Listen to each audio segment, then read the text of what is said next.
तो चलिए सबसे पहले हमारा जो टॉपिक है आज का इंडस्ट्रियल साइकोलॉजी। इंडस्ट्रियल साइकोलॉजी का मतलब ये हुआ, मैं बताऊं आपको कि ये क्लास मैंने स्पेशल रखा है इंजीनियर्स, आप जैसे इंजीनियर्स के लिए, कि आप लोग because you are the down level manager, आपको ये जानने की जरूरत पड़े है कि किसको कैसे टैकल किया जाए, किसको कैसे उसका एफिशिएंसी अटमोस्ट यूटिलाइजेशन किस पर्सन का कैसे किया जाए। So psychology, basically psychology deals with the human behaviour.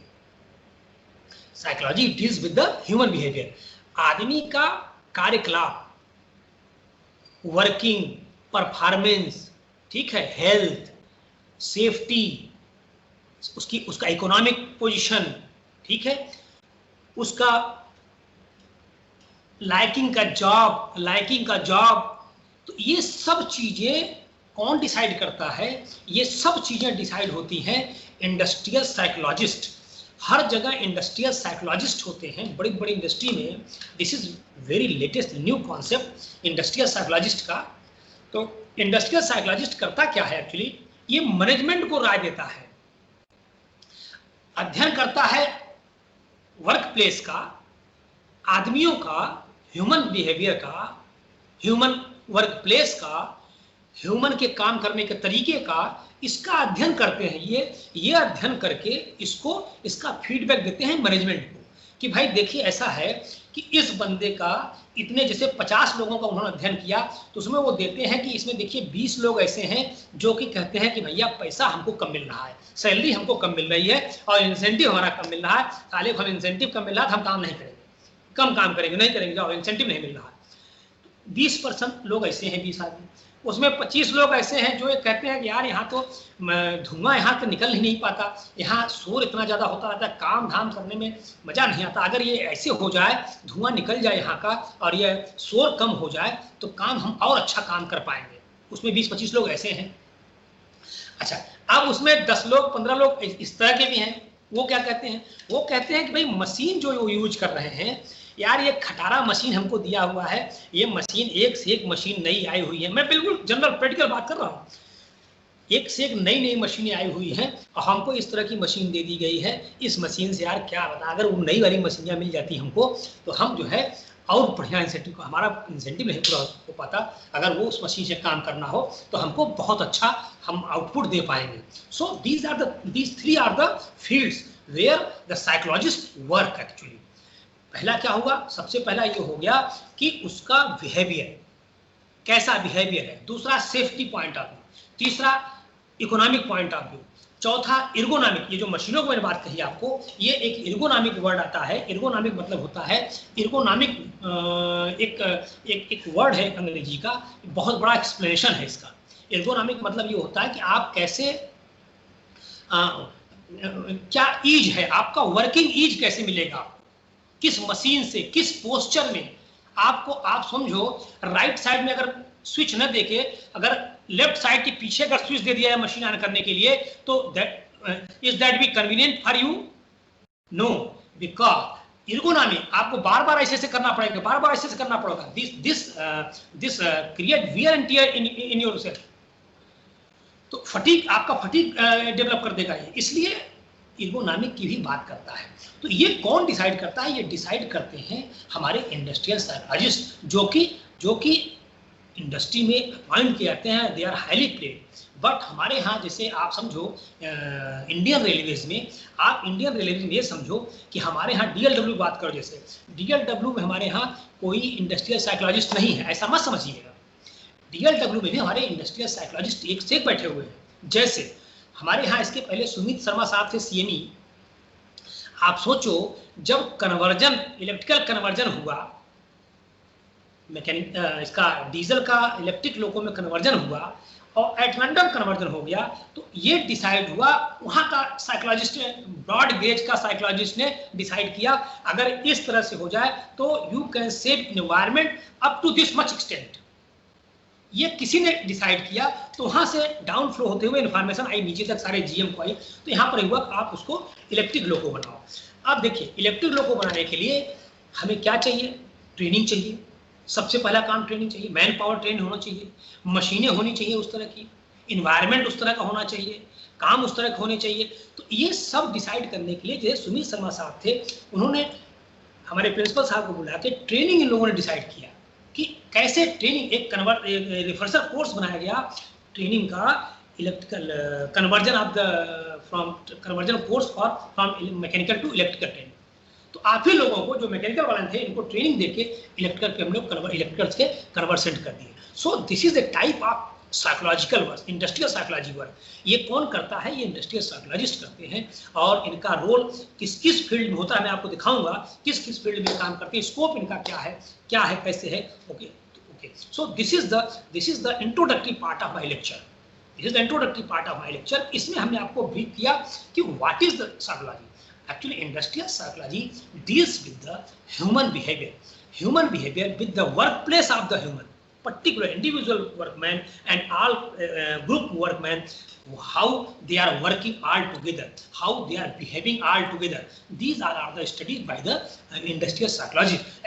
At the base of this study, he just forward his report to the senior management, and accordingly management decide what can they do for your convenience, for organizational good health, for optimize efficiency, what they can opt towards your side. So these are the points through which industrial psychologists suggest management, and management do accordingly. जैसे एक example आपको बताऊं मैं, देखिए एक man lift आया। Man lift से जो परिचित होंगे, हमारे पास सभी परिचित होंगे, हाइड्रोलिक मैन लिफ्ट। आप देखिए इस मैन लिफ्ट के रहने से पहले आदमी क्या करता था, मोटी मोटी पाइप की सीढ़ी बनाता था, मोटे मोटे पाइप की सीढ़ी बनाता था, और उस सीढ़ी से आप समझो, वो सीढ़ी जब काम उसका खत्म होता था तो 4 लोगों को बुलाता था, थोड़ा सा इसको जस्ट इसको पुश करो, ये लो वहाँ ऐसे कर दो, इधर कर दो, वैसे कर दो। तो जो लोग काम कर रहे थे वो भी डिस्टर्ब होते थे, और जो बंदा कर रहा हो तो डिस्टर्ब है ही है। सो इसमें आप समझो कितना वियर टियर, कितना फटीग आता था, कितना टाइम का लॉस होता था। इसको रोकने, इसको भी किसी ने दिमाग लगाया, किसी साइकोलॉजिस्ट ने बताया कि भाई ऐसा है, अगर man lift, hydraulic man lift अगर आ जाए तो बहुत ज़्यादा सुविधा हो जाएगी, आदमी को सीढ़ी की जरूरत नहीं पड़ेगी। एक बात। दूसरी बात, आदमी जिस लेवल, जिस लोकेशन पे चाहेगा, आप चौड़ाई में भी ले सकते हो उसको, ऊपर नीचे भी ले सकते हो, आप साइड में, जी आप साइड में जाकर काम कर सकते, लेफ्ट में जाकर काम कर सकते हो, राइट में जाकर काम कर सकते हो, ऊपर तो आप जा ही सकते हो, ऊपर what ever distance, what ever height you want, you can fix that man lift. So this is the actually, एक आप उस पर बैठ गए, जस्ट यू राइट योरसेल्फ, और एक आपने बटन दबा दिया, एक स्विच दबाया आपने, आप ऑटोमेटिक सब आधा मिनट में, आधा सेकंड के 20-10 सेकंड के अंदर आप पहुंच गए ऊपर। अब आप समझो, क्या इससे फटीग नहीं घटेगा? तो this is the economical point of view. आदमी को हम कैसे सुविधा दें, वो सुविधा आपको मैं दूंगा, उसके बदले में मैं आपसे इफिशियंसी आपकी लूंगा, और आप खुशी खुशी दे दोगे। तो इसलिए this is the backup of the industrial psychology. ये इंडस्ट्रियल साइकोलॉजी है। Industrial psychology because you are the engineer, आपको जानना चाहिए आपके अंदर में जो आदमी काम कर रहे हैं, कैसे उनका एटीट्यूड बदला जाए, कैसे उनको काम करने के लिए प्रेरित किया जाए, कैसे उनकी इफिशियंसी ज़्यादा निकाली जाए। तो sub point I will discuss on sub point, and I will show your scope and what is the industrial psychology, what is the organizational psychology, I will show. Okay,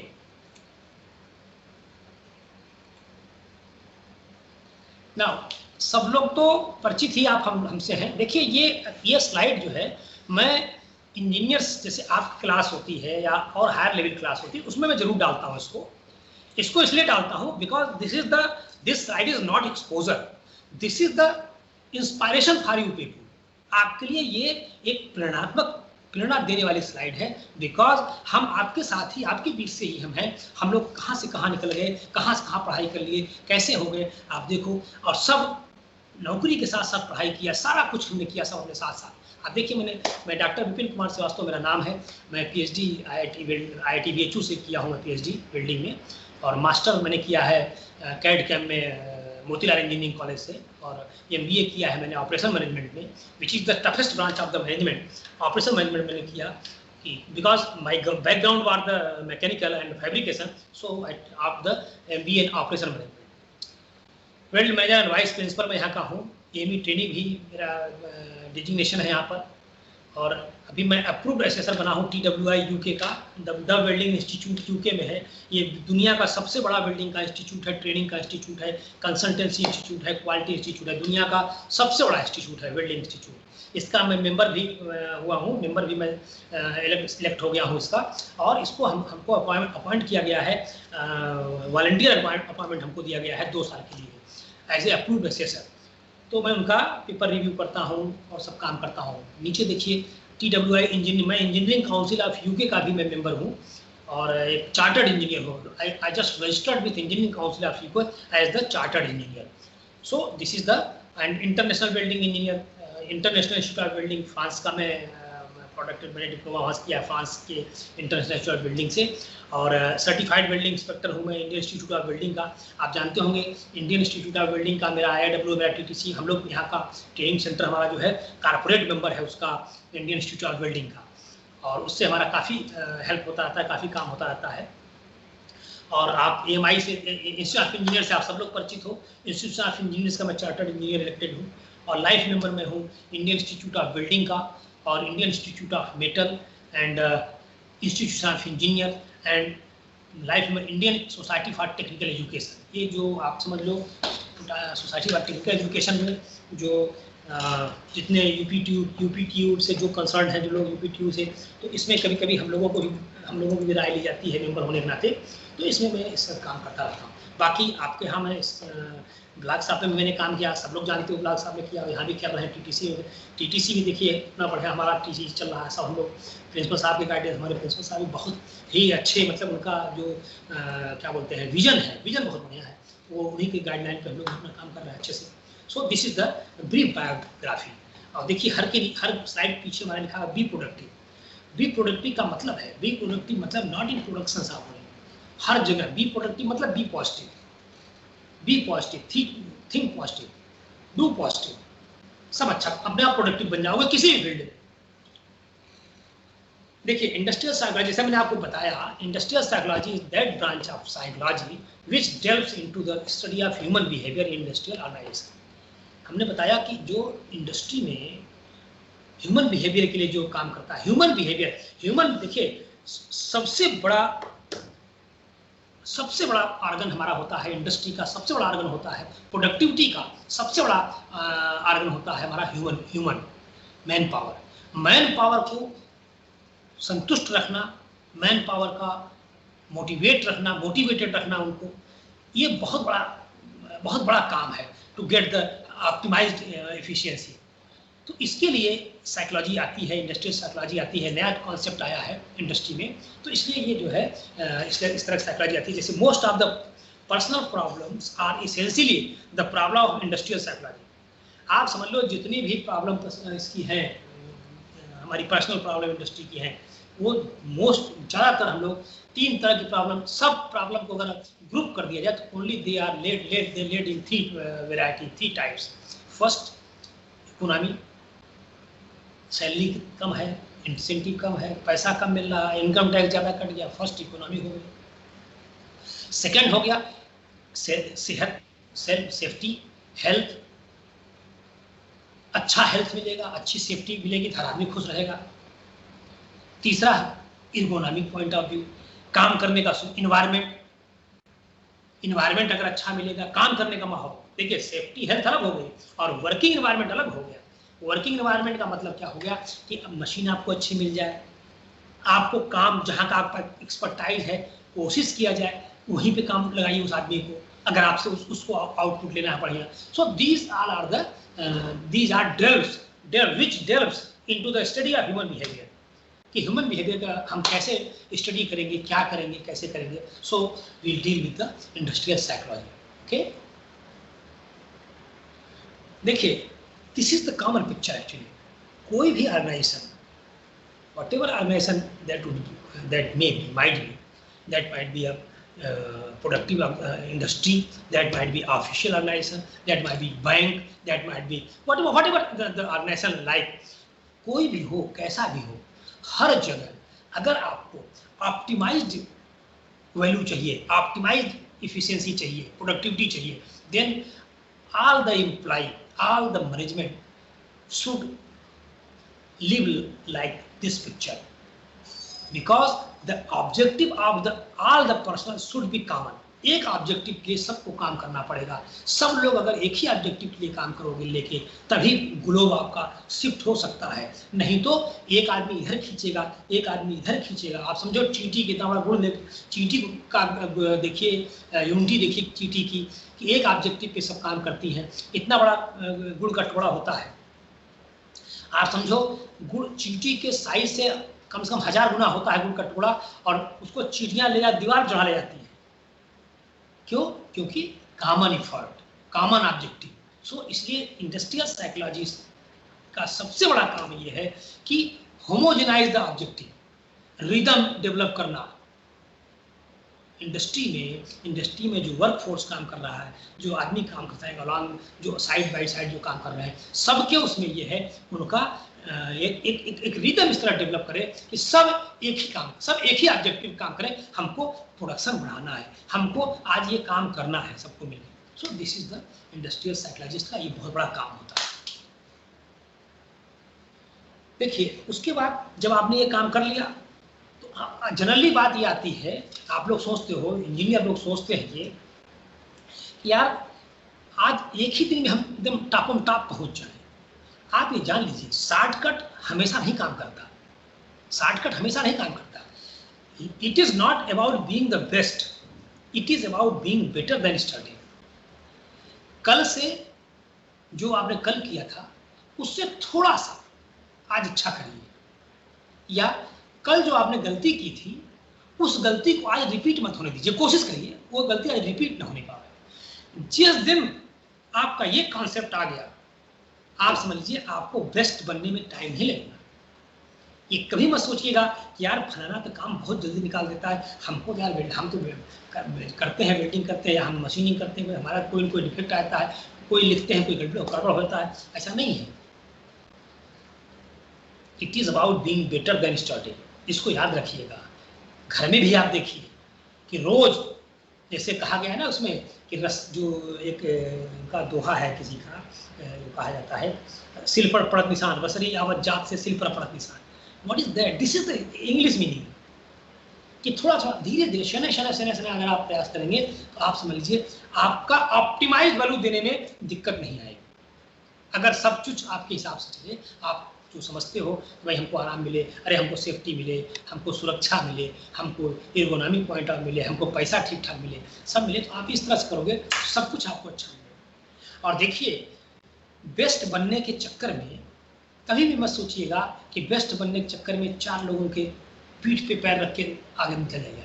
ऐसा मत करिए, कभी मत करिएगा. मौका लगे तो भी कोशिश करिए मत करिएगा, क्योंकि वो ड्यूरेबल नहीं होता, सस्टेनेबल नहीं होता. मैं बता दूं आपको, क्योंकि जान लीजिए जब आप अपने बल पर बढ़ेंगे आगे, हम लोग सेल्फ मेड बनोगे, तो आप समझ लो आपका बहुत बड़ा कॉन्फिडेंस आपके ऊपर आएगा, आपका माइंड सेट बहुत अच्छा रहेगा. और मैं बताऊं आपको, कभी भी आप ईश्वर न करे, आप कभी भी आपका जो डिस्टर्बेंस होने वाला है वो नहीं होने वाला है अगर आप इस तरह से काम करोगे. तो not being best, it is about being better than study. कल जो आपने किया उससे अच्छा करने की कोशिश करिए, और थोड़ी गलती उससे कम, या गलती जो कल किया तो उसको गलती भी आप अप टू एक्सटेंड कोशिश करिए कि वो गलती हमसे आज न हो. तब आप समझ लो यू कैन डू बेटर. बहुत अच्छा आप कर सकते हो. ओके, देखिए अब इंडस्ट्रियल साइकोलॉजी की डिफिनेशन देखिए जो साइकोलॉजी, अप्लाइड साइकोलॉजी है, साइकोलॉजी बहुत बड़ा सब्जेक्ट है, बहुत बड़ा सब्जेक्ट है. मेडिकल साइकोलॉजी अलग है, अप्लाइड साइकोलॉजी अलग है, ह्यूमन साइकोलॉजी अलग है. हर इंडस्ट्री साइकोलॉजी में पढ़ाई रहा हूँ आपको, सबका हर चीज साइकोलॉजी एक कॉमन सब्जेक्ट है. और ये साइकोलॉजी हर जगह इसका हाथ पांव फैला हुआ है. अब भाई हर जगह आदमी ही है, आदमी को डील करता है कौन? आदमी को बिहेवियर को डील करता है कौन? साइकोलॉजिस्ट. तो जो काम वहां हो रहा है दैट इज दैट साइकोलॉजी. जैसे the branch of applied psychology that is concerned with applied psychology is the vast branch. उसका वो ब्रांच जो efficient management of an industrial labour force, जो इंडस्ट्री का लेबर फोर्स है उसका इफिशिएंटली मैनेज करे उसको, वो साइकोलॉजी, वो ब्रांच है साइकोलॉजी का, अप्लाइड साइकोलॉजी का वो ब्रांच जो कि मैन पावर को इफिशिएंटली मैनेज करे। दूसरा, and specially with problem encountered by workers in a mechanised environment. Mechanised environment आप समझ लो, ऑटोमेशन, जहां ऑटोमेशन आ रहा है, जैसे रोबोट आप देख ही रहे हो, रोबोट के पहले भी ऑटोमेशन बहुत ज्यादा आ चुका है। हम बताएं आपको कि हम लोग काम करते थे लोहिया मशीन्स में, जेके कॉटन में, वहां पर लूम चलता था, कपड़े जेके कॉटन कपड़ा वहां बुनाई होता था, लूम चलता था मैनुअल, तो वो वहां पर पावर लूम आ गया, जहां पर एक वेल्डर जो है, एक्सक्यूज मी,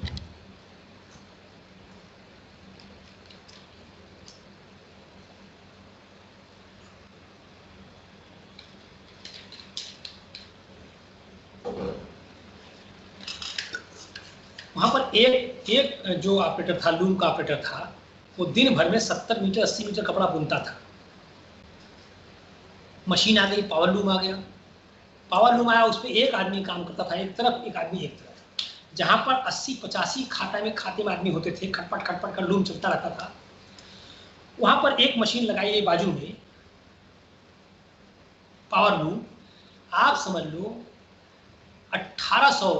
1500 से लेके 2000 मीटर कपड़ा वो पर डे निकालता था, बल्कि मोर देन दैट, ये मिनिमम था। अब आदमी कितने लगते थे? 2। अब आप समझो, तो जब ये चीज आई तो वहां डिस्टर्बेंस शुरू हो गया, छटनी शुरू हो गई, तो आदमी डिस्टर्ब करेगा। मैकेनाइज्ड एनवायरनमेंट, वहां पर साइकोलॉजिकल इंडस्ट्रियल साइकोलॉजिस्ट काम किए हैं बहुत तगड़े में, कैसे लोगों का दिमाग को पढ़ा, लोगों को कैसे क्या चाहते हैं लोग, उसी हिसाब से, उनके हिसाब से डील की गई मैनेजमेंट। आपने प्रेम पढ़ा होगा, पार्टिसिपेंट, एम्प्लॉयमेंट, मैनेजमेंट और ये क्या बोलते हैं एडमिनिस्ट्रेशन, और नीचे के लोग, ये दोनों लोग मिलके एक रास्ता, नेता लोग मिलकर रास्ता निकाले कि ये किया जाए तो ये लोग ठंडे हो जाएंगे। सो वो इंडस्ट्रियल साइकोलॉजिस्ट करता है, ठीक है। Industrial psychology looks at behaviour that occurs with in the work place. जो काम इंडस्ट्रियल साइकोलॉजी बात कर रहा है, जो काम स्थान पे आपका जो है, people who work in this field might study worker personalities and performance, सेहत उसकी और परफॉर्मेंस।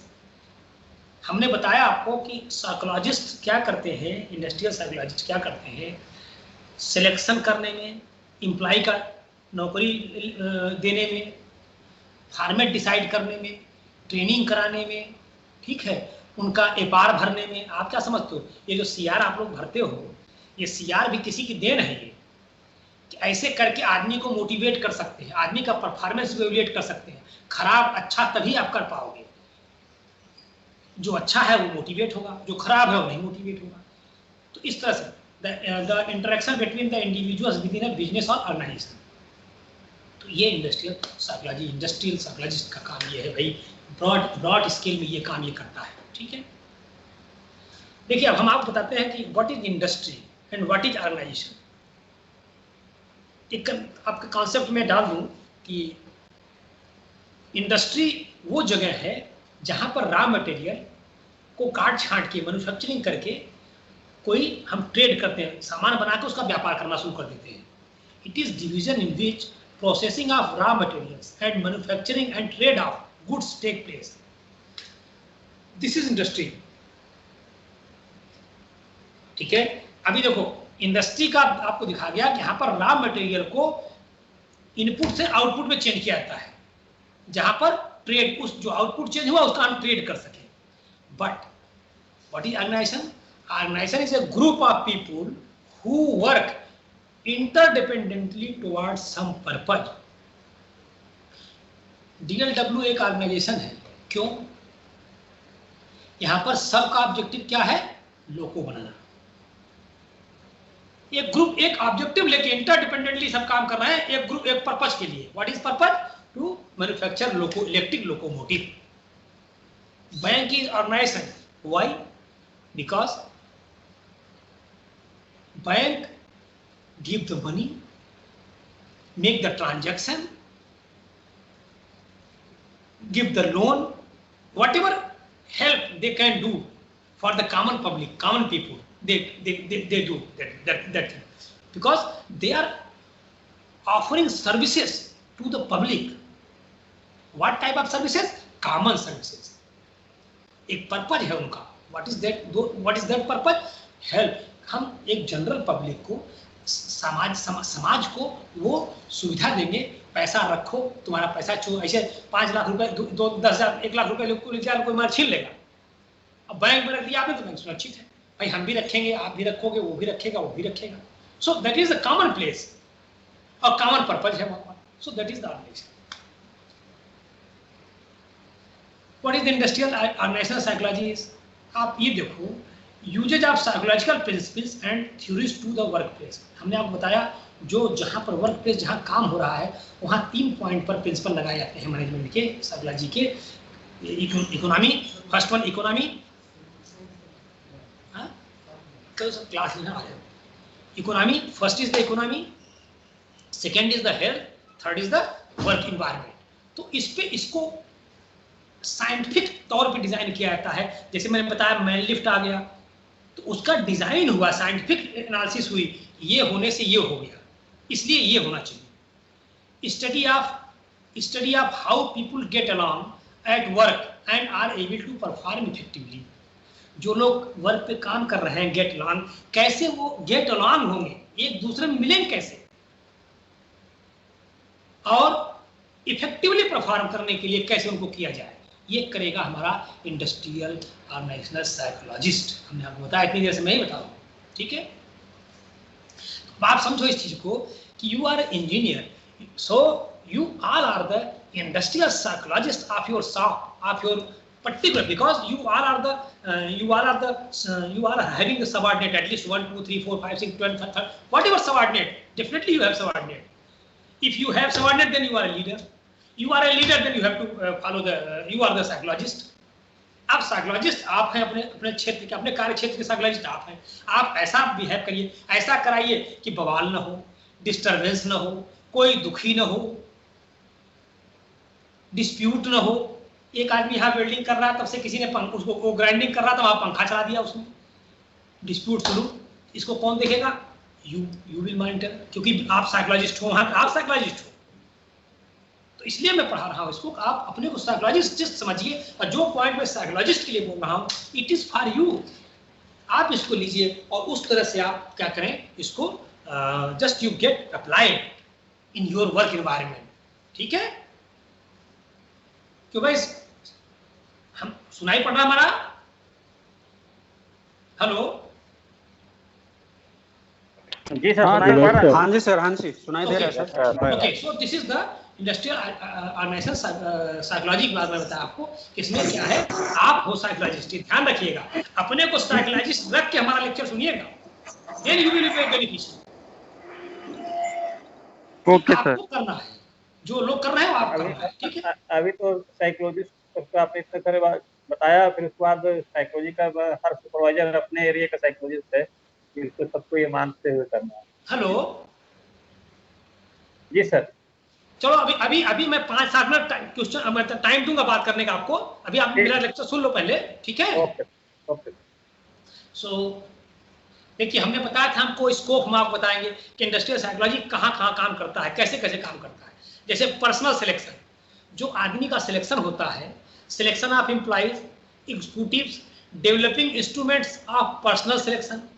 आप समझ लो, जैसे कोई यहाँ से वैकेंसी निकलती है, कहीं से वैकेंसी निकलती है, जो उस पर आपके ऑनलाइन कोई अप्लाई करते हो, आप वैकेंसी अप्लाई करते हो, जो ऑनलाइन फार्म आता है 14 10 आजकल 10 पन्ने के फार्म आ रहे हैं, उसको भरते भरते जो भर लिया वही आधा समझ लो हमारा सिलेक्शन हो गया.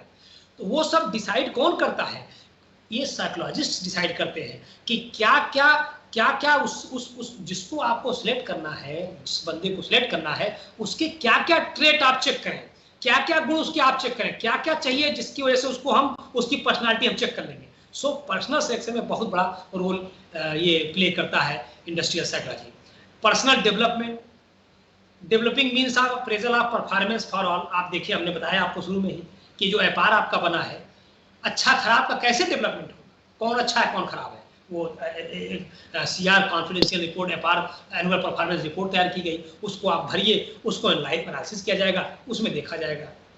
मेजरमेंट ऑफ एटीट्यूड, कौन किस तरह का एटीट्यूड है, कैसे काम करने वाला है, employ counselling for better adjustment with the environment, हमने बोला था आप ही इंडस्ट्रियल साइकोलॉजिस्ट हो, employ counselling for better adjustment with the environment, पंखा नहीं मतलब धुआं फैल गया, काम बहुत तेज आवाज आ रही है, पानी बरस रहा है, पानी निकलने का साधन नहीं है, तो काम बंद कर दिया, भाई शोर हो रहा है, हम नहीं काम करेंगे, शोर बंद कराइए पहले। तो ये शोर बंद कराइए, ठीक है, शोर बंद कराया जाएगा, उसका कारण देखा जाएगा, बट काउंसिल आप करना पड़ेगा क्योंकि आपको रोज का रोज काम लेना है। तो पर्सनल डेवलपमेंट भी एक साइकोलॉजिस्ट करता है, हर जो जहां पर है, जिस स्थान पर है, वो वहां का साइकोलॉजिस्ट है, वो अपने हिसाब से काम करेगा। ह्यूमन इंजीनियरिंग ये बहुत बड़ा फैक्टर है, इसमें हमने बताया आपको जैसे सजेस्टिंग चेंजेस। अब जैसे सजेस्टिंग चेंजेस, किसी ने सजेस्ट चेंज किया कि डीजल लोको बंद करके हम इलेक्ट्रिक लोको बनाते हैं, ये पॉलिसी चेंज हुई, ये ब्रॉडर स्केल पे हुआ, डिस्कशन हुआ, मीटिंग अपेक्स लोगों की मीटिंग में डिसाइड हुआ कि एक चेंज होना चाहिए, इस तरह से अगर चेंज हो तो उसके इफ बट्स प्रॉन क्रॉन्स ये है, इस तरह से है। तो आप समझ लो जब चेंज होता है तो चेंज सजेस्ट होता है, जैसे हमारे यहाँ सजेस्ट हुआ चेंज, तो उसका डेफिनेटली जो सजेस्ट करता है वो उसके इफर्ट को पहले पुट अप करता है मैनेजमेंट के सामने, अगर मैनेजमेंट एग्री करता है देन ओके, अदरवाइज नो। तो चेंज सजेशन, सजेस्टिंग चेंज, ये बहुत बड़ा काम है। Innovation in machine technology, operations equipment for greater ease in operation ability, हमने बताया आपको least possible human energy. Man lift का मैंने एक एग्जांपल आपको बताया कि मैन लिफ्ट कौन आया, मशीनों का काम देखिए, क्रेन देखिए, क्रेन, अब पहले क्रेन ऊपर चढ़ के लोग ऑपरेटर लोग चलाते थे, एक क्रेन ड्राइवर होता था, अब मोस्ट ऑफ में हम लोग क्या बोलते हैं उसको, स्विच ऑपरेटेड क्रेन लेके चल रहे हैं। स्किल थोड़ी बढ़ गई लेकिन सुविधा बहुत ज्यादा हो गई, क्योंकि that is the cause of accident, major cause of accident. So equipment का आप देखिए, मशीन देखिए, ऐसी ऐसी मशीनें आ गई हैं। आप देखो torque range, what is the torque range, पहले कसते कसते आदमी मर जाता था, अभी टॉर्क रेंज आ गई, टॉर्क रेंज में भी रोज एडवांसमेंट आ रहा है। Digital equipment, what are the digital equipment, vernier calipers देखिए आप, स्क्रू गेज, ये सब डिजिटल इक्विपमेंट आ गए। कहीं कुछ आपको करने नहीं, रीडिंग आदमी भिड़ा के ले रहा है, एक खाना उसके, आपने देखा एक खाना इधर हो गया, उन्होंने देखा एक खाना उधर हो गया, दैट माइट गॉन, वो चला गया उस सब चीजें। नई नई मशीनें आ रही हैं, ये ह्यूमन इंजीनियरिंग आपको सुविधा के लिए। ऑपरेटर है, मशीनिस्ट है, वो उसको नापना है, अब पता लगा 13 घंटा वो मिलाता रहे, वो उसका क्या बोलते हैं मेन स्केल और ये स्केल, और खट से उसने सेट किया, फट से आ गया उसकी रीडिंग। तो ये चीजें इक्विपमेंट अपग्रेडेशन ऑफ टेक्नोलॉजी है जो कि ह्यूमन इंजीनियरिंग के अंतर्गत आता है।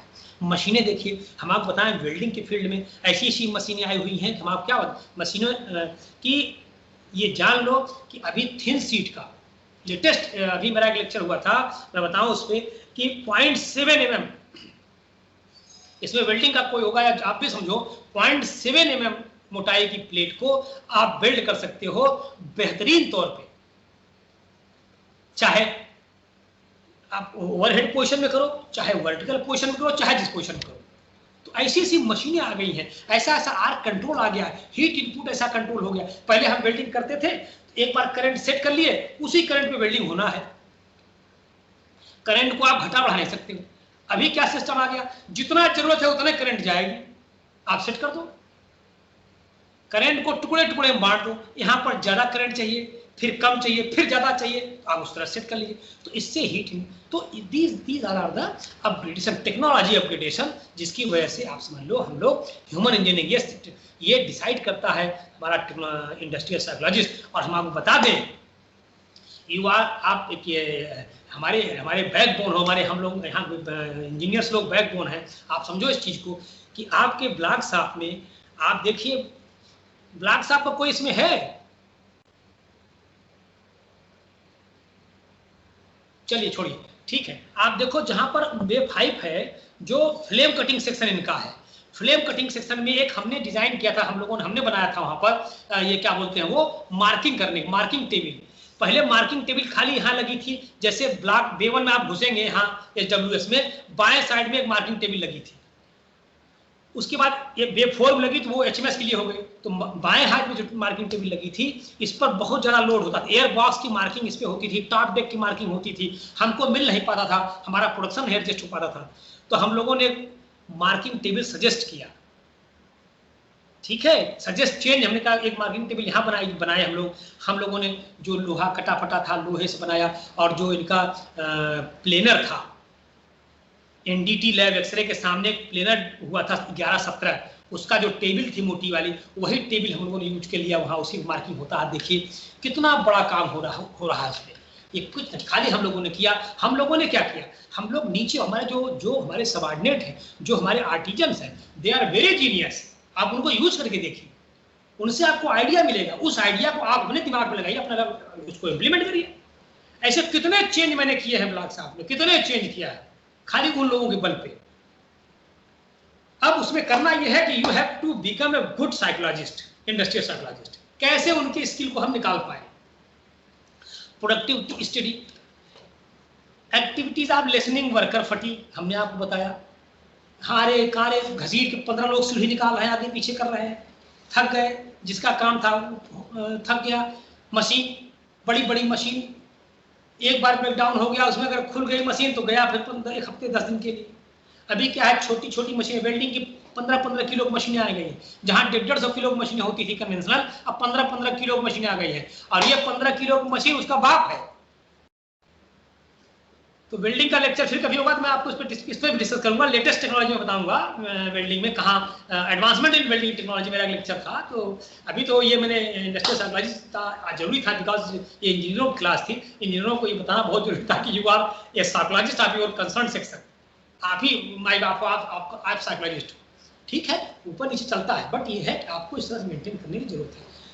Activity of listening worker fatigue, improving work environment condition. आप देखिए वर्क इन्वायरमेंट कंडीशन कैसे, न्यूमेटिक लगाया गया, वो फ्यूम निकालने वाला, ठीक है। अभी हमने अपने यहाँ फ्यूम एक्सट्रैक्टर लगाया गया, हमारे यहाँ हम लोगों ने लगवाया यहाँ welding, Indian railway welding research IRWRI में, इसमें धुआं निकालने के लिए फिल्टर लगाया गया, पूरा सिस्टम चेंज करा दिया गया। तो ये सब चीजें हैं condition, environmental condition, light, ventilation, work arrangement की किसी मैक्सिमाइज इफिशियंसी। आप समझो अगर बढ़िया लाइट मिल रही है तब काम बढ़िया होता है, या लुकु लुकु आंख से दिखाई नहीं पड़ रहा तब काम बढ़िया होता है। अच्छा लाइट मिलेगा, वेंटिलेशन, हवा पानी बढ़िया मिलती रहेगी, तब काम करने का मजा आता है, तब प्रोडक्टिव। ये स्टडी होती है, इंडस्ट्रियल साइकोलॉजिस्ट करता है। इंडस्ट्रियल साइकोलॉजिस्ट दूर है, आप बताऊं मैं आपको, CME साहब सुमित शर्मा साहब हमारे यहाँ आए थे TTC में, हर जगह हो गए थे, आप लोगों को पता होगा, आपके साथ में गए थे, वो ल्यूमिनेशन वो देखे थे, ल्यूमिनेशन उसका पॉइंट कितना है, ल्यूमिन पॉइंट कितना है, लाइट का ल्यूमिनेशन कितना होना चाहिए, कितना है, हर साथ में चेक हुआ था, उन्होंने हर जगह बढ़ाया गया था। आप देखिए ये कौन, he was the best psychologist.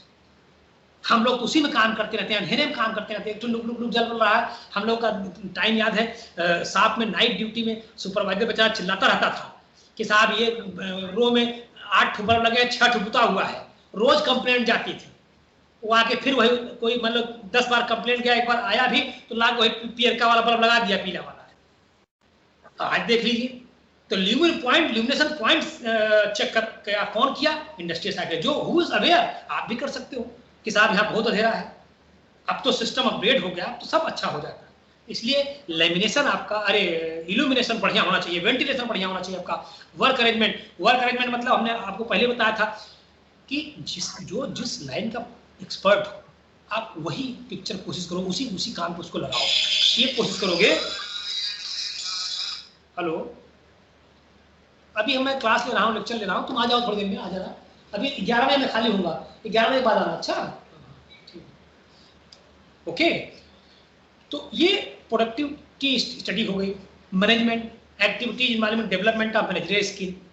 ये आप एक चीज आप हमको बताओ, आप जिस शॉप में काम कर रहे हो, जिस ऑफिस में काम कर रहे हो, अभी मैं आपको आगे दिखाऊंगा लीडरशिप में, आप वहाँ लीडर हो, आप अगर किसी को कहते भैया तुम सब मैनेज करो, तुम भाई तुम ही मैनेज करो, तुम बहुत बढ़िया काम करो, तुम मैनेज करो, आप देखिए उसका परफॉर्मेंस देखिए कैसे उठता है।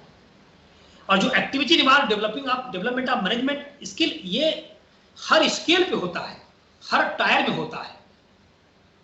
अपेक्स मैनेजमेंट को ब्रॉडर ग्रेज में अपेक्स लोग बैठे हुए जो इंडस्ट्री साइकोलॉजिस्ट बैठे हैं वो करते हैं, उसके नीचे वो करते हैं, उसके नीचे वो करते हैं। आपके लिए आप मैनेजमेंट साइकोलॉजिस्ट हो। Accident prevention and safety measures मैंने बता ही चुका आपको। लेबर रिलेशंस ये भी मैं बता दिया आपको। लेबर रिलेशंस का मतलब आप जान लीजिए क्या होता है कि आप एक इंचार्ज हो साहब के, आप सबके दुख दर्द में जरूर शेयर करिए, सबके दुख दर्द में बात करिए, आइए जाइए, उनकी पोजीशन उनका पता करिए, पैसा कौड़ी से उनको देखिए, बहुत परेशान तो कोई नहीं, इस तरह से करिए। यहाँ पे सीएम हुआ करते थे कटियार साहब। कटियार साहब समझ लो शाम को उनकी अदालत आदमी को बुलाते थे सबको, घरेलू मामला शांत करने के लिए। तो हमारे यहाँ गुप्ता करके था, राजकुमार गुप्ता बिल्डर, वो लड़ाई उसकी पत्नी से लड़ाई चलती थी बहुत ज़्यादा, तो बाद में उन्होंने सब सबसाइड कर ही दिया, आखिर में बहुत बढ़िया कर दिया। सो ये सब भी आपको करने, ये these are the scope of the industrial psychologist. Work behaviour वही मैंने बताया आपको, psychology of work behaviour is one of form of industrial psychology. Attitude of employ as related to their performance is the main thing. देखिए हमने लिखा है example, Mishra का example देना है, बताता हूं मैं आपको, ये पूरे साइकिल का थीम समझ लो। Industrial also study human mental and psychological physical ability, administering test and assessing value, मतलब human error factors also are monitored as are cost and causes of accident. तो आप समझो इस चीज को, एटीट्यूड वर्क एटीट्यूड जब तक आदमी में नहीं आप डेवलप कर पाओगे तब तक आप उससे काम नहीं ले सकते, चाहे जो कर लीजिए। एक मिश्रा करके थे हमारे यहाँ, उनका ट्रांसफ़र हमारे यहाँ आया, कहीं से आए थे, उनको ये हुआ, हमको बोला, जितेंद्र अग्रवाल साहब थे उसमें डिप्टी, हमको बोले विपिन यार इसको लगाओ, कहीं काम लगा यार, बड़े। हमने कहा ठीक है सर। तो हमने कहा मिश्रा जी आपको मैं लगा दे रहा हूँ, वो एक्चुअली एक झांस टिल्बो होता है, झांस टिल्बो जो HSP लोगों में लगता था, तो एक झांस टिल्बो को 2 पीस होता, 2 पीस ऐसे करके वेल्डिंग किया जाता है, उसको वेल्डिंग करके ऐसे हल्का सा उसके ऊपर बर्ग चलाना पड़ता था, रोटरी ग्राइंडर, आधा 1 सेकेंड इधर 1 सेकेंड उधर, बस हो गया। और उस पर वो जो है उसका वेस्टर प्लेट काटना होता था। तो मतलब सब मिला के 2 मिनट 4 मिनट लगता है एक पर। किसी आदमी जब बुक होता था वो काम, तो आदमी 100 60 70 80 100 तक ले लेता था, शाम तक कर लेता था एक दिन में। तो हमने मिश्रा को वहाँ लगा दिया, ठीक है। तो मिश्रा को वहाँ लगा दिया, तो मिश्रा को वहाँ जेई लोग सब, हमारे जो जूनियर इंजीनियर साहब सब लोग कर थे। तो मिश्रा का शाम को पता लगा कि मिश्रा साहब सवेरे 10 बजे से लेके 11 बजे लंच होता था, 10:30 बजे तक वो बैठने की व्यवस्था खोज रहे थे पहले।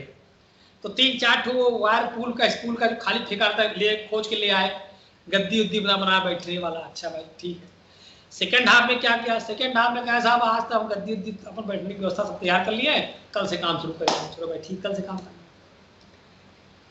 कल आए वो, पूरे दिन एक पीस बंदे ने किया, एक पीस, और दिन भर लगा था उसमें।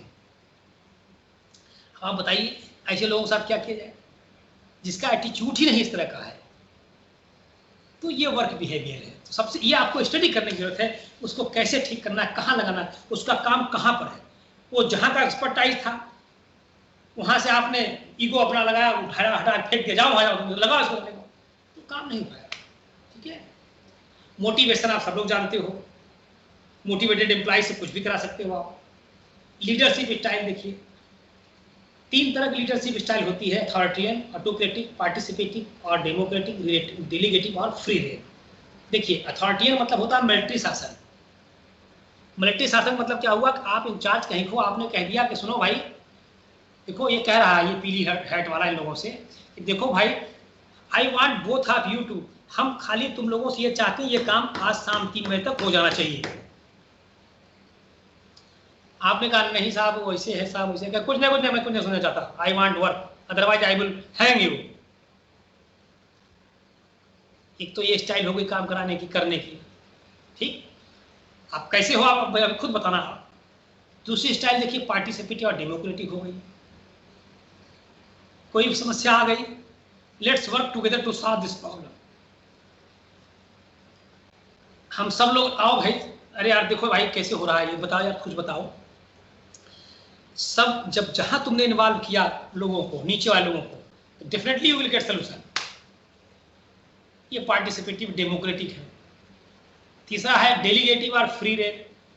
इसमें क्या होता है कि ये आपका ट्रस्ट होना चाहिए अपने एम्प्लॉय के ऊपर। ये क्या करता है कि ये मतलब इसने छोड़ दिया, ठीक है तुम लोग अपना करो अपने हिसाब से, हम आगे साइन कर देंगे। ये हो गया। अब ये 3 तरह की हो गई। अब इन तीनों में कौन सा अच्छा है? तीनों में आप लोग बताएंगे, इसे तो नहीं बता पाए। देखिए सबसे अच्छा होता है, सबका अपना अपना अलग अलग मीनिंग है, सबका अपना अपना अलग अलग जरूरत है। कहा जाता है ना कि जब जो मरीज जिस दवा से माने उस दवा वही दवा उसको दीजिए। तो you should have all 3 tools in your pocket. You should have all 3 tools in your pocket as per the requirement of the situation. Situational management. As per the requirement, as per the need of the situation, you just deploy that particular tool at that particular position. You please don't use every tool everywhere, because human behavior, there are different types of human behaviors. All of the different, and for those different behavior, there are 3 tools in your pocket. It is up to you what situation you understand, what situation you analysis according to your thought, according to your knowledge, according to your experience. Then you just give your hand in your pocket and pick that particular tool and apply that tool. You will get solution. तो ये 3 हैं। आप देखिए इसमें हम बता दूं आपको, सबका कोई इसमें ज्यादातर लोग कहते हैं साहब पार्टिसिपेटिव वाला सबसे बढ़िया है। पार्टिसिपेटिव वाला बढ़िया है, ठीक है, बट नॉट बढ़िया है। हमने इसीलिए देखिए यहाँ लिख दिया था, ये नीचे देख रखा था, although good leaders use all 3 styles. Although good leaders use all 3 styles with one of them normally dominant. इसका क्या मतलब हुआ? इसका मतलब ये हुआ कि आपको जो मैंने बोला इतनी देर से, आपको तीनों टूल अपने जेब में रखना है, उसको रख के आपको जब जैसी जरूरत पड़े भैया वैसा आपको डिप्लॉय करना है। अब देखिए bad leaders tend to stick with one style. ये मैंने बताया आपको कि बैड लीडर जो है एक से चपक के रह जाते हैं, वो हर जगह वही चाहते हैं। नहीं, ऐसा नहीं होना चाहिए, as per requirement of the situation. ठीक है, देखिए ये देखिए स्टाइल ऑफ लीडरशिप, अथॉरिटियन, डेलीगेटिव, पार्टिसिपेटिव, सब this is the perfect leader. Okay, this is the perfect leader. जिसके में तीनों गुण है वही परफेक्ट लीडर है। अदरवाइज एक अगर लिया है तो वो चल नहीं सकता। अगर मिलिट्री शासन वाला है उससे पार्टिसिपेटिव टाइप लोग नाराज हो जाएंगे। अगर पार्टिसिपेटिव टाइप का लेकर चलेगा तो उससे ऑटोक्रेटिक अथॉरिटी वाले नाराज हो जाएंगे। डेलीगेटिव लेकर चलेगा तो दोनों नाराज हो जाएंगे। इसलिए तीनों तुम्हारे पास होना चाहिए। ठीक है,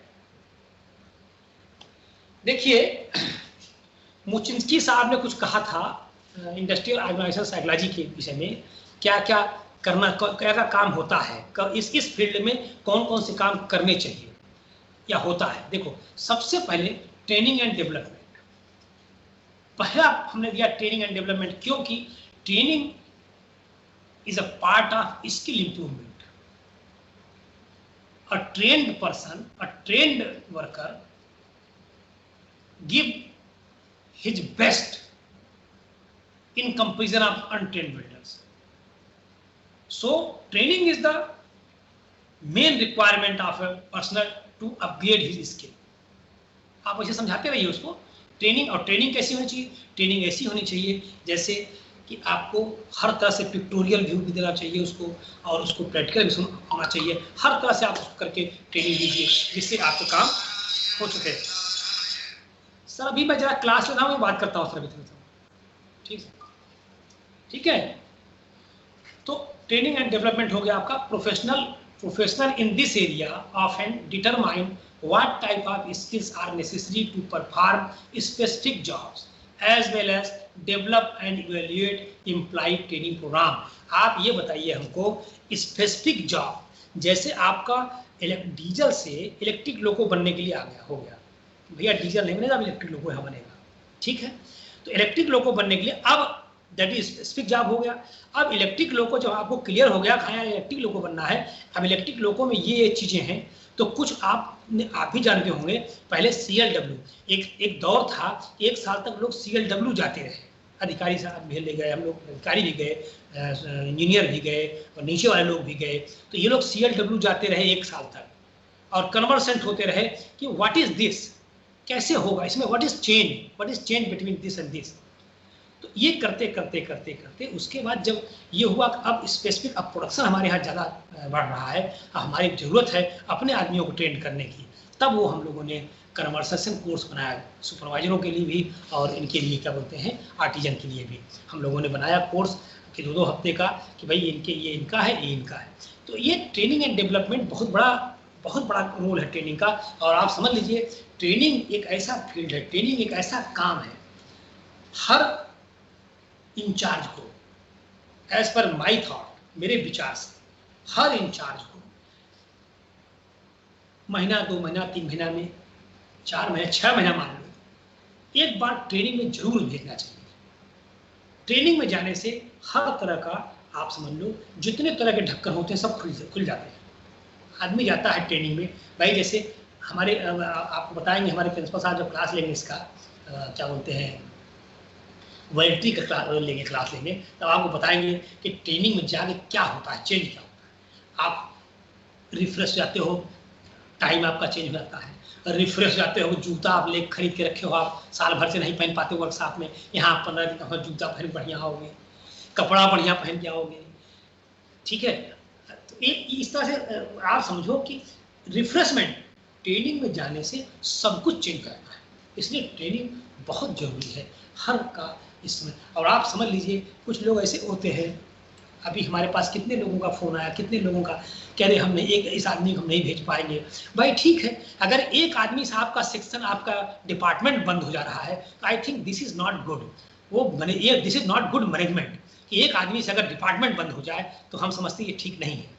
लेकिन ठीक है भाई, बिकॉज अब हम लोग भाई ट्रेनिंग ऑर्गेनाइजर हैं, ट्रेनिंग हमने किया भाई, इतने लोग को आना है, अगर उतने लोगों में जो जिसने कर दिया स्पेयर कर दिया ओके, जिसने दुनिया भर का लगे वो समझाने के साथ ये काम है वो काम है वो काम है ओके, एक आदमी से अगर तुम्हारा डिपार्टमेंट बंद हो जा रहा है तो ठीक है भाई।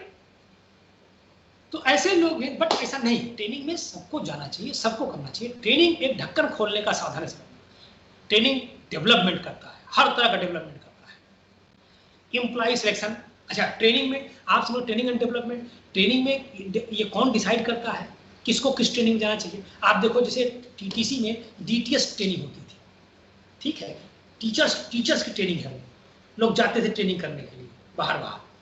तो ऐसे हम लोग सीमेंस भेजते हैं, क्या बोलते हैं, कितनी इंडस्ट्री में हम लोग भेजते हैं वहाँ के आपके शॉप के लोगों को थ्रू डिपार्टमेंट, ड्राफ्ट हमारे सुपरवाइजरों का ड्राफ्ट हमारे आपके लेवल का ड्राफ्ट हमारे यहाँ बनता है, हम लोग भेजते हैं। तो व्हाट इज दिस, ये ट्रेनिंग में जाने जरूरी है जाना, 6 महीने साल भर में एक ट्रेनिंग, ये मेरा सजेशन है, होना चाहिए। तो जैसे आप भी समझ लो, आप एक सुपरवाइजर, आप एक इंजीनियर हो, इंटरमीडिएट लेवल के मैनेजर हो, हमने देखा है जहां आ गया फलाना एक्स मिस्टर एक्स, अरे यार तुमको ट्रेनिंग में जाना है TLW, आपको you have to go on training, तो आप कहेंगे फटाक से कि सबसे पहले आप ही बोलोगे कि जाके साहब से, अरे साहब ट्रेनिंग में चला जाएगा साहब, फलाना ये वाला कमुआ कौन करेगा साहब, कैसे होगा, वो चला जाएगा तो साहब भी तो भाई ठीक है साहब, अच्छा भाई नहीं जाना है तो मत भेजो, भाई साहब भी साहब है मत भेजिए। वो कभी नहीं पूछेंगे यार उसके जाने से कमुआ रुक जाएगा, तो आखिर अगर मान लो बीमार हो गया 10 दिन के तब क्या करोगे, छुट्टी ले लिया 10 दिन तब क्या करोगे। सुमित शर्मा साहब जब यहाँ CME थे, उनके टाइम में वो बहुत ज्यादा ध्यान देते थे इन सब चीजों का। वो पूछते थे AU लोगों से मीटिंग में कि किसी ने कहा कि सर अरे वो काम हमारा लोगों का साहब, ये काम हमारा पिट जाएगा, ऐसा ऐसा, बहुत नाराज हो जाते थे वो। अरे यार अगर वो 1 हफ्ते छुट्टी ले लिया, 1 हफ्ते बीमार हो गया, तब तुम क्या करोगे।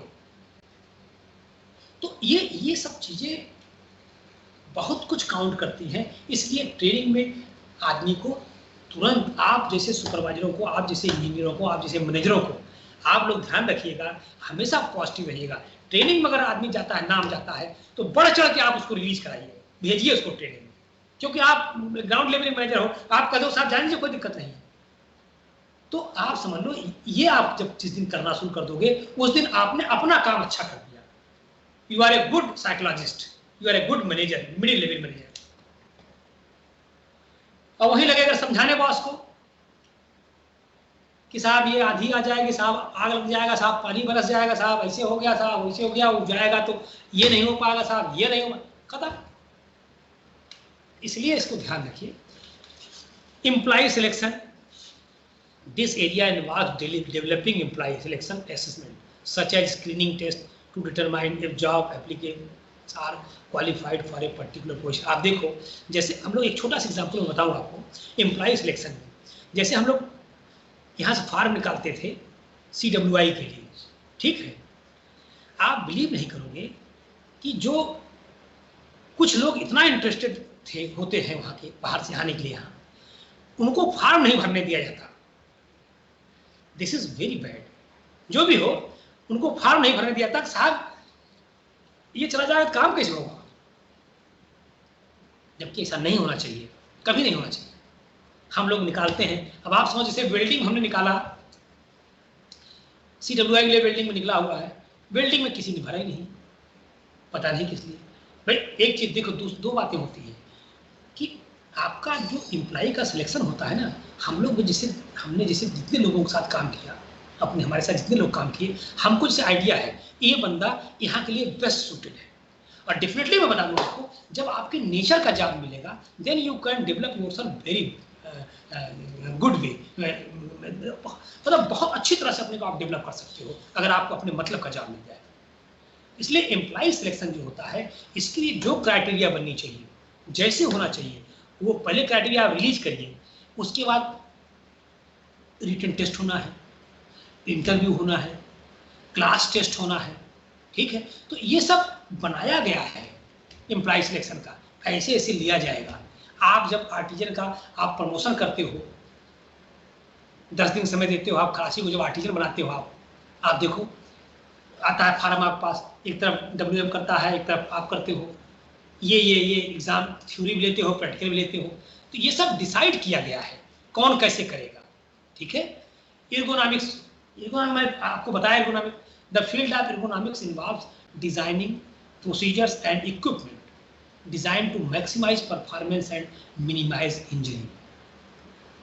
हम आपको बता दें कि जो भी मशीनें यूज में आ रही हैं, आप समझ लो उस मशीनों का ये आपका भी रोल है थोड़ा सा इसमें कि उन मशीनों के विषय में आपको थोड़ा सा स्टडी करना चाहिए, देखना चाहिए, because you are the incharge of that shop, you are the town manager. आप देखिए कि जैसे ये मशीन, अगर ये मशीन कटिंग की मशीन ये है यार, इससे बढ़िया मशीन ये आई हुई है, इससे बढ़िया मशीन ऐसी आई हुई है, इसको बात किया जाए। दो चार लोग मिलकर आपस में, आप लोग 2-4 लोग मिल के आप लोग बात करने लगे, थोड़ी सी बात बढ़ी, सबके दिमाग में आया, करते करते ऐसी बात फैलेगी, बात ऊपर पहुंच जाएगी, तो ऊपर का भी आदमी इन्वॉल्व हो जाएगा उसमें, भैया ठीक है तो ऐसी मशीन खरीदा जाए। अब देखो, जैसे मैं बताऊं आपको, एक छोटा सा एग्जांपल बताऊंगा आपको कि जो पावर सोर्स आता था इसका, वेल्डिंग पावर सोर्स, ट्रांसफार्मर जो आता था, ट्रांसफार्मर का वेट है 120 किलो, ठीक है। और जो लाल वाला रेक्टिफायर है ये TC655 या DC600, ये भी इसका 130 या 140 kg का है ये, क्योंकि इसमें रेक्टिफायर भी लगा हुआ है। आप समझो, इन मशीनों का काम जब था तो था, अब मैं बता दूं आपको, इन मशीनों के तुलना में पीछे का डिकेड 10 साल हो गया, इन मशीनों की तुलना में कम से कम 8, 10, 15, 20, 25 तरह की मशीनें मार्केट में हैं, जो कि इनका हिंदी में मैं बोलूँ आपको, उसमें अपनी भाषा में इनका समझ लीजिए बाप है काम करवाने के लिए। तो वो एक्चुअली वो चीज़ें सब ऐसी हैं, वो चीज़ें मार्केट में आनी चाहिए, आपके संज्ञान में होनी चाहिए। कभी कभी नेट पे बैठे आप देखना शुरू, जहां आप जिस फील्ड में आप काम कर रहे हो, उस फील्ड में आप देखना शुरू कर दिए, यार इसमें हम इस मशीन में काम कर, अच्छा हम इस पर काम कर रहे हैं, ये मशीन जो है, ये ग्राइंडर हम चला रहे हैं, ग्राइंडर में देखें आप क्या क्या नया नया आया।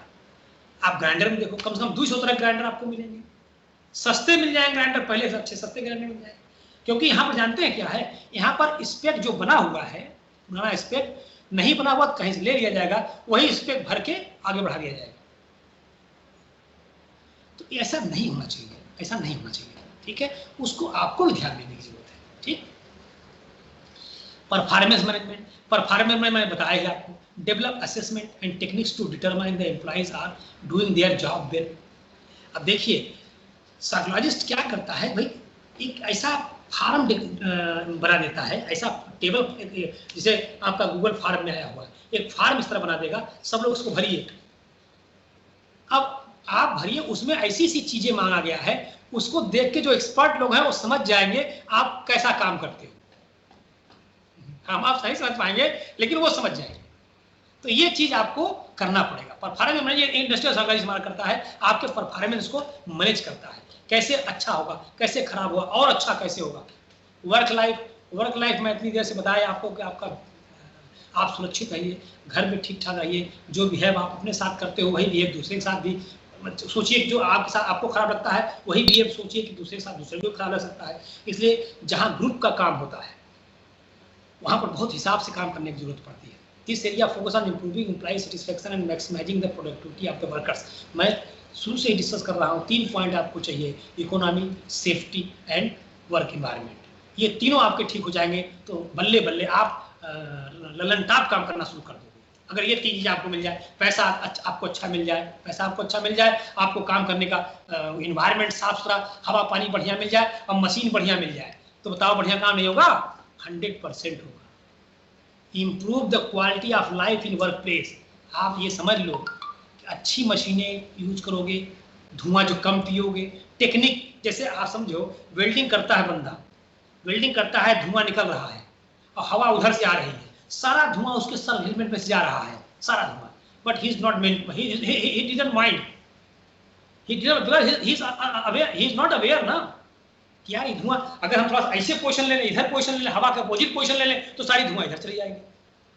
तो ये छोटी छोटी चीजें हैं। ऑर्गेनाइजेशनल डेवलपमेंट हमने बता दिया आपको कि work in the area help improve organisation often through increasing profit, redesigning product देखिए डिजाइन हुआ, improving the organisational structure. Okay, so these all are the about the industrial psychologist. और लास्ट में मैं आपको बताऊंगा कि आप भी अपने को एक साइकोलॉजिस्ट समझिएगा, जो जहां काम कर रहा है वहां पर अपने को एक साइकोलॉजिस्ट समझिएगा, उस तरह से काम करिएगा जो मैंने पढ़ाया है। ये स्लाइड भी आपको चाहेगी, आप इस पर देखिएगा, इसके हिसाब से काम करिएगा।